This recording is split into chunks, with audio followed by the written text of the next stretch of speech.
The number of humans killed as a direct or indirect result of the atrocities in World War II is staggering. Honestly, my jaw drops every time I read into it. And the team and I can't help but take a step back and contemplate how those figures are far, far more than just that. Every one of the men and women who passed represent genetic lines and an individual. Someone's daughter and someone's son. Military persons, of course, make up a large portion of these figures, and in this series, we're going to look not only into military deaths, but some of the most catastrophic military casualties, which we'll define as including deaths, injuries, illnesses, captures, and even desertions. We'll be looking through a fairly broad scope, considering freakish casualties to military units on the scale of formations to commands, while keeping that scope pointed at identifiable military operations rather than attempting to encompass the war as a whole. It's also important to note that it's pretty much impossible to calculate with precision, and the actual military casualties may be far less or far more than the figures we've gathered for this series. In this fourth entry to the series, our scope encompasses the Western Front, the Mediterranean, and the Middle Eastern theatre, and all of the operations therein.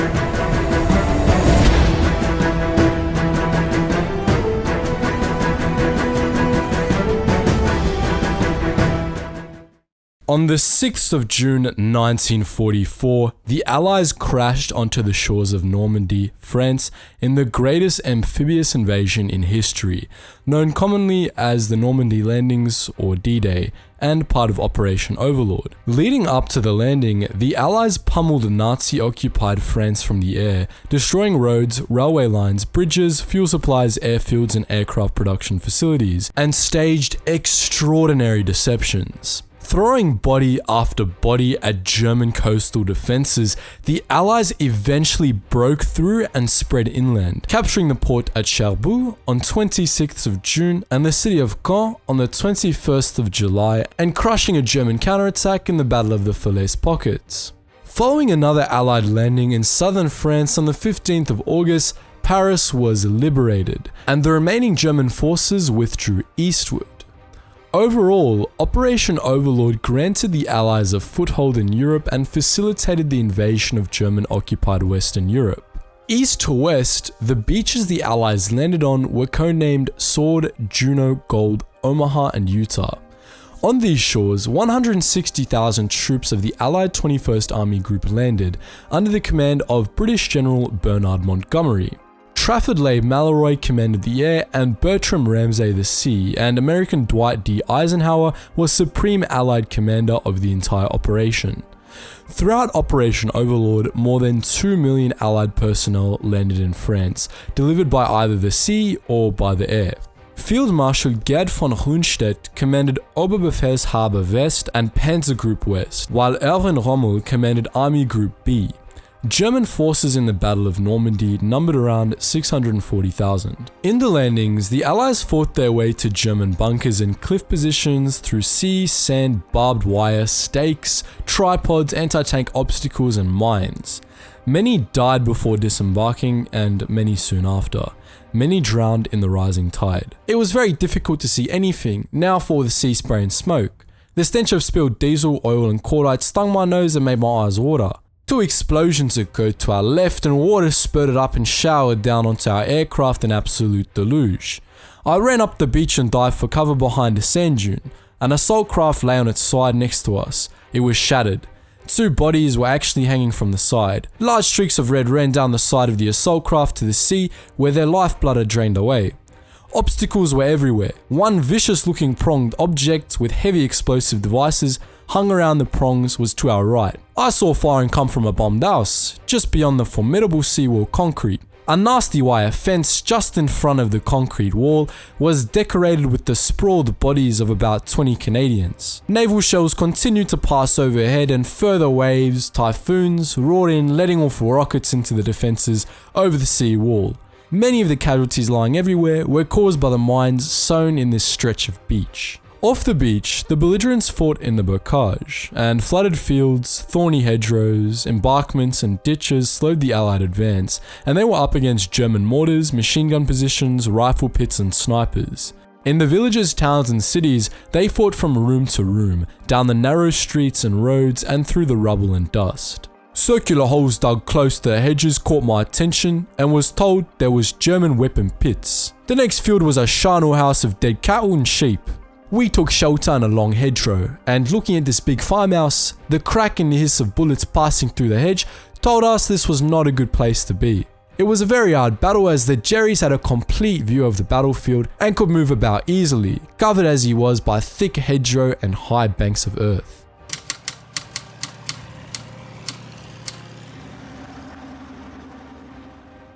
World War II veteran Paul Goltz was only 17 when he joined the Wehrmacht. In Normandy, he was in a machine gun team which planted sharpened logs connected with barbed wire, designed to impede Allied glider troops and paratroopers. On the 6th of June, he saw them descending. Paul recalls what happened then. We stopped in the fields where gliders and parachute troopers had landed. I was so hungry. I hoped to find something edible in the pastures which were separated by thorny hedges and ditches. Suddenly, I saw something moving in the hedges. It was a parachutist. I cocked my gun and walked toward him. He was trembling with fright. I said, "I won't do anything to you." He offered me his canteen. I made him a drink first. His rifle had been thrown away, but I took away the knife he wore on his leg and took him to the prisoner holding area. Paul was later taken prisoner by the Americans and claimed to have been treated well. The grandson of British veteran Edward Heath told the story of his grandfather, who survived D-Day and the war. They hit the beaches on D-Day, and in seconds, his cousin by his side was shot dead. My grandfather had to keep moving because they were totally exposed. Along the way, his brother fell. He then recalls what his grandfather said a while after coming home. Losing your friends and family before your eyes was hard, and though in the short term it spurred you on, you look back and wonder about the feelings of a family whose lives you were to take away. Casualties for both the Allied 21st Army Group and the combined German forces were immense, though the Germans suffered proportionally higher casualties, with the number between 288,000 and 530,000 out of the approximated 640,000 involved in the battle. Of the eventual 2 million Allied troops to land in France in Operation Overlord, some 226,000 became casualties. Nicholas Zetterling wrote, "Casualties per division and month were actually lower in the east than, for example, in Normandy in 1944, and this holds true for German as well as British US divisions. Even the Soviet divisions did not, on average, suffer a loss rate that was higher than experienced in Normandy." After the Red Army swept westward across Europe in the Vistula-Oder offensive, it positioned itself around the German capital, and then, on the 20th of April 1945, started shelling the city centre and pouring into the streets of Berlin, eventually finding it out in the charred skeleton of the Reichstag. The Battle of Berlin resulted in the suicide of Adolf Hitler, the capitulation of Germany, and the end of the war in the European theatre. However, to come to this result, both the Soviet attackers and German defenders suffered monstrous casualties. The line between military and civilian casualties gets a little blurry here. Boys from the Hitler Youth and elderly men from the Volkssturm, which was almost a civilian militia, were among those killed, wounded, and captured. The Soviet 1st Belarusian Front commanded by Marshal Georgy Zhukov, 2nd Belarusian Front commanded by Marshal Konstantin Rokossovsky, and 1st Ukrainian Front commanded by Marshal Ivan Konev closed in on and fought through Berlin with a combined might of 2.5 million.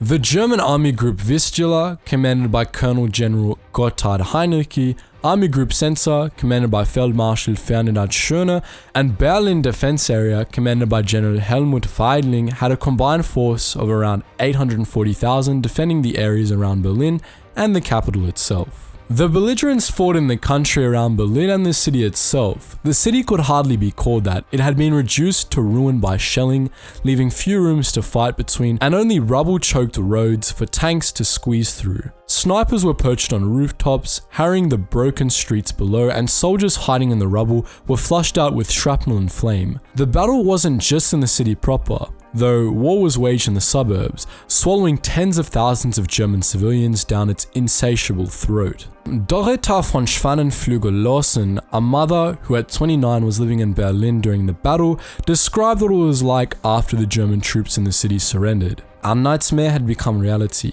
The entire 300 square miles of what was left in Berlin were now completely under control of the Red Army. The last days of savage house-to-house fighting and street battles had been a human slaughter, with no prisoners being taken on either side. These final days were hell. Our last remaining exhausted troops, primarily children and old men, stumbled into imprisonments.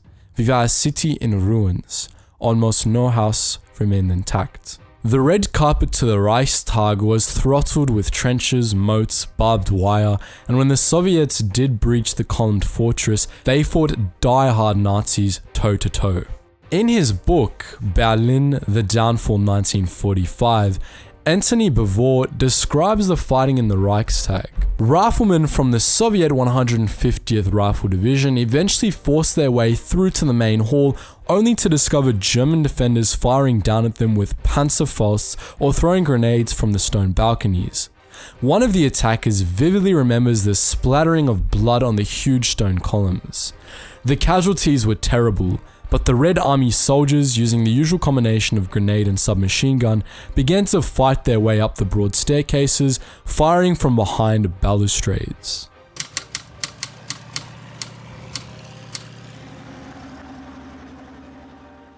Dorota spoke about a radio announce that Hitler had come out of his safe bomb-proof bunker to talk with the 14 to 16-year-old boys who had volunteered for the honor to be accepted into the SS and die for their Führer in the defense of Berlin.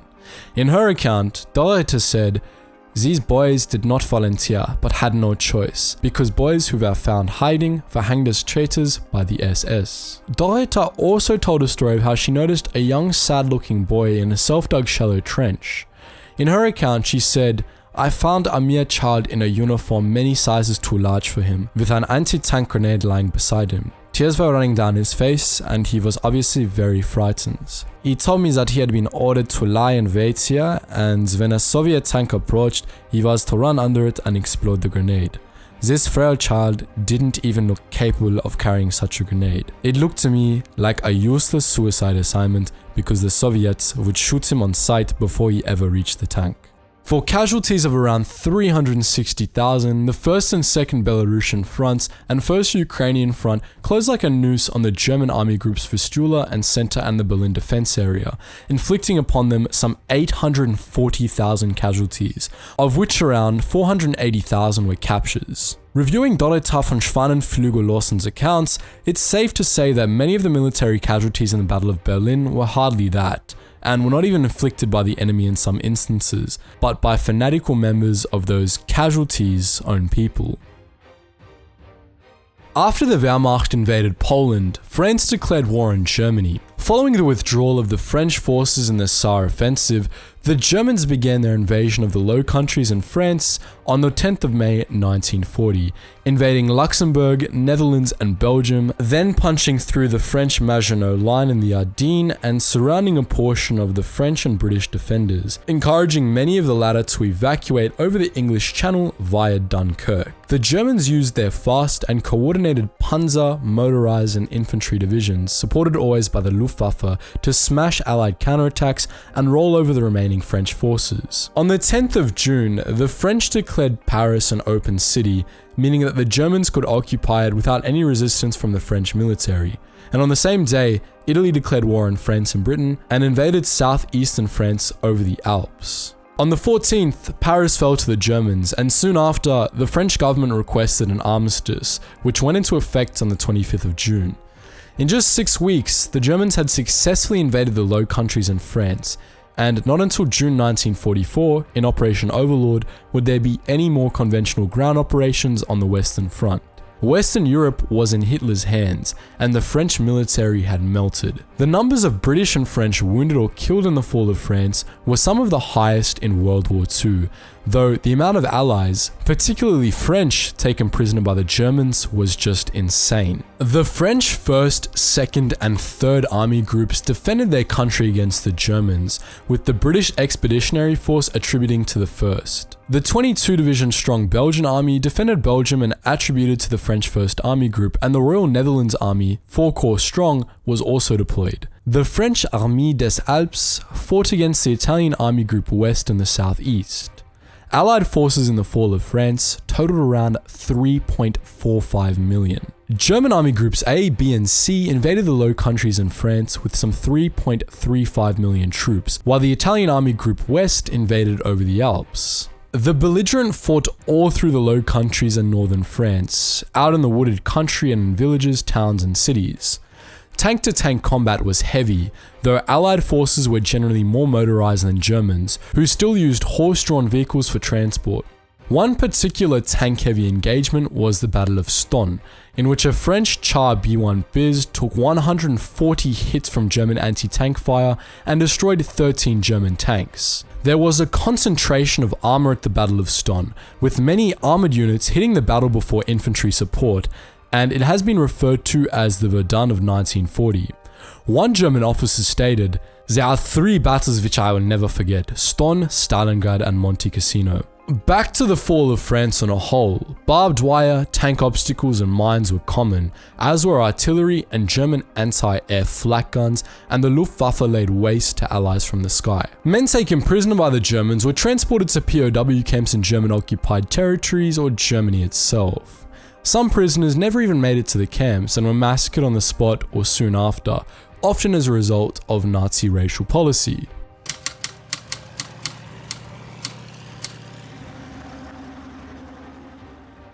Léopold Sédar Senghor was born in Dakar, Senegal, but was living in France as a French citizen and university professor when the Germans attacked. He joined the French 59th Colonial Infantry Division and was taken prisoner in La Charite-sur-Loire during the Battle of France.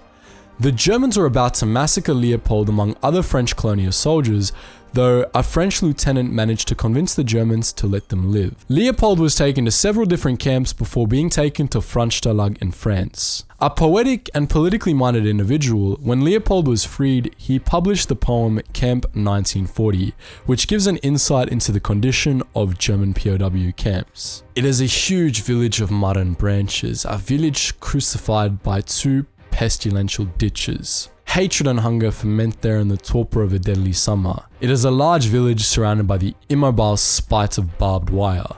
A large village under the tyranny of 4 machine guns always ready to fire.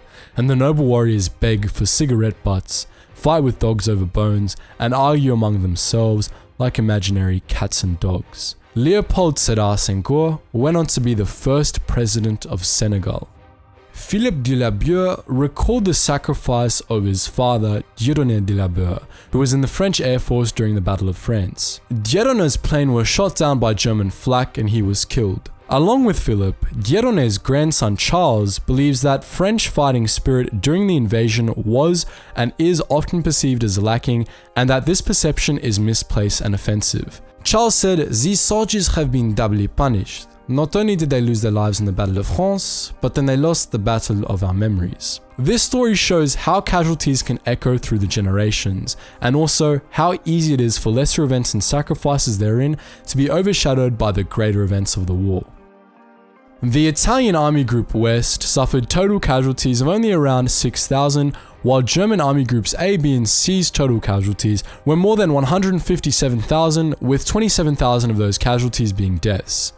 Allied casualties were much greater, though the amount of French captured from the 1st, 2nd, and 3rd Army Groups and Armée des Alpes was about 1.54 million. This accounted for around 68% of total Allied casualties in the battle, which was about 2.26 million. Anyways guys, that's it for part 2 of the Western Front. As per usual, let me know what you think about some of the stories nestled in here, about the battles nestled in here. Which one do you think is the most interesting? Let me know all of that in the comments section below. And just before you go guys, make sure you check out some of the links in the description below to join other history buffs on our Discord, to help support our channel on the Patreon, and to check out all of our cool merch on our external website, where you can find all manner of cool history designs to suit your niche. Anyways guys, as always, thank you so much for watching, and I hope you learned something new.